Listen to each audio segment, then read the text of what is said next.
We are here in Athens, Greece. In the top right, you can see Poseidon's temple, which is an incredible sight to see in addition to the Parthenon and so many other great things that are here in Athens.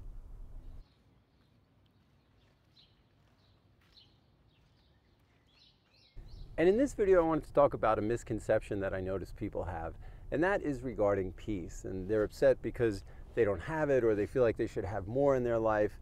And I think of peace the same as I think of health or enlightenment, if you believe in that. I think of it as a moving target.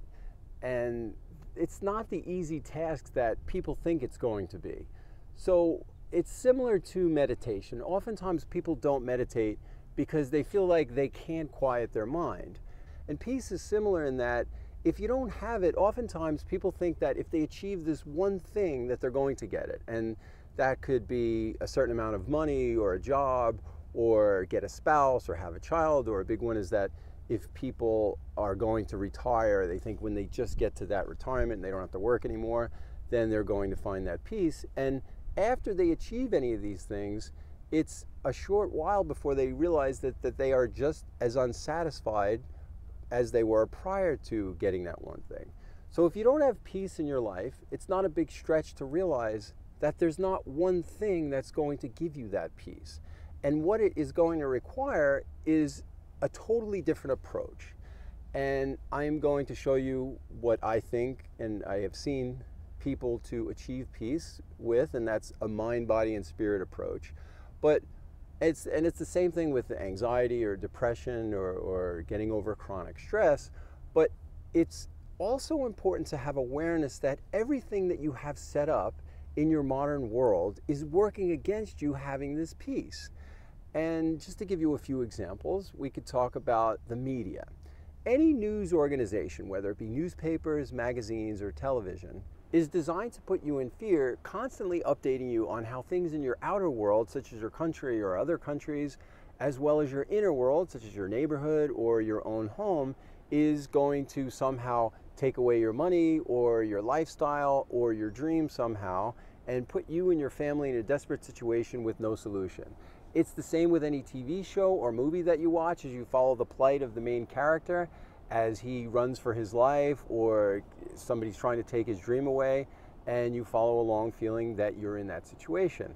Another thing working against you is that most of the food sold today and the many toxic ingredients that are in it, but most especially sugar and many of the substitutes for sugar, because I don't know if you've ever seen the video, and I'll have a link in the blog associated with this video, where scientists show how sugar affects your brain in the same way that heroin and cocaine does. So if you're on a sugar rush or craving it or coming down from it, you're certainly not going to be able to find peace in any of those situations. And the same goes with any type of stimulant, such as coffee or other caffeine heavy drinks, as well as drugs, prescription or not. But this is no secret. And if you don't already know it, on some level, your food, your water, and the air are all poisoned. And the whole point of my website and every article and every video that I make is designed to give you an awareness of how to protect yourself against these things, which is why I can't just make videos on meditation and I know it's all going to be okay. It has to include what foods to eat and which ones to avoid. It has to include how to protect yourself from toxins in your water and the air, how to protect yourself from electromagnetic devices, and so many other things. And combine all this with trying to keep up with payments on the house or the car, as well as the fact that 40 to 60% of people have cancer, and every household is affected by that or some other deadly disease. Everybody has a different life than what they had planned, and it adds to the chaos and drama that people have in their life while they're trying to be a great spouse or a great parent or a great boss or employee. So yes, there are obviously a lot of things fighting against you in this process, but is it possible? Absolutely. It just requires many times the opposite of what people are doing in order to get there, and that is a mind, body, and spirit approach. And that starts with gratitude, to raise your vibration, to allow you to get the things that you want to have in your life, to allow that to attract to your being. And even if you don't hit the mark and achieve total peace, you're going to be so much happier than not doing this work. But the bigger twist in this whole thing is the psychology that if you don't have peace in your life, it's because you don't actually want it. And that's because our ego is designed to solve problems. And when it doesn't have problems, it creates them. So a lot of times people have chaos and drama and all these things in their life because it's familiar to them. It's what they grew up with. It is a vehicle in which it makes people prove to them that they love them when they have chaos in their life, and who's around me, and who's helping me out, and different things like that. And it has to do with your emotional prison and your self-fulfilling prophecies and many other things I talk about in chapter 16 of my first book, The Power of Personality Types. But an understanding of this will show you how it's a choice to no longer be in crisis or in chaos any longer. And that includes aspects of your psychology, obviously, as well as health and nutrition, as most people think that they have a great diet just because they don't eat potato chips and other sugar-heavy foods, but they still have many inflammatory foods in their diet, and that causes headache and joint pain and lack of energy and an inability to sleep. And it's very difficult to find peace under any of those circumstances, as well as getting a regular practice of meditation and overcoming your blocks there, and finding hobbies that make you happy, as well as surrounding yourself with people that make you happy. The art of learning what is holding you back means having total awareness of your diet, as well as your psychology and your spirituality or energy.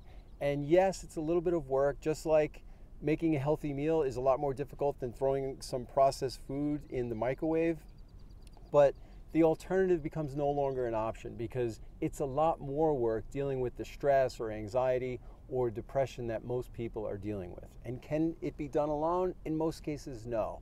I have more teachers and gurus in my life than anyone else I know, as well as a network of people that are doing the same thing, that we constantly go back and forth with each other.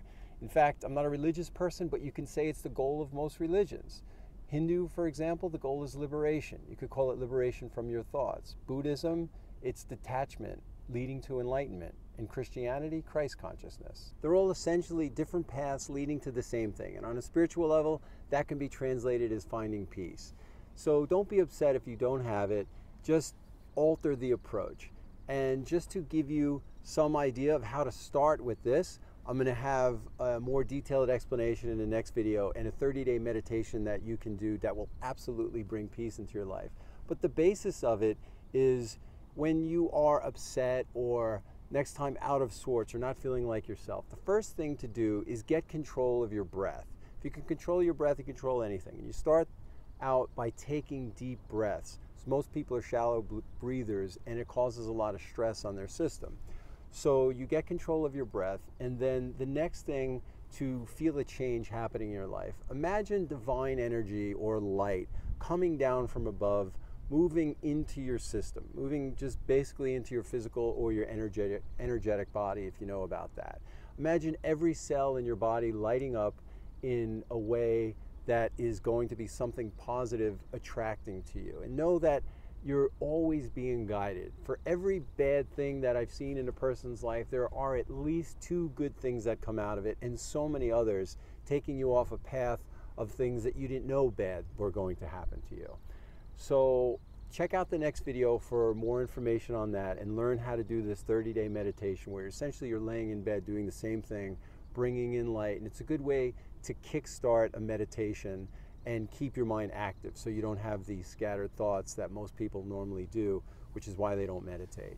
So for more videos on health and wellness, don't forget to subscribe, and you can check out guided meditations at theartofunity.com/meditations, and a lot of other information in the blog. I hope this has been helpful for you, and good luck.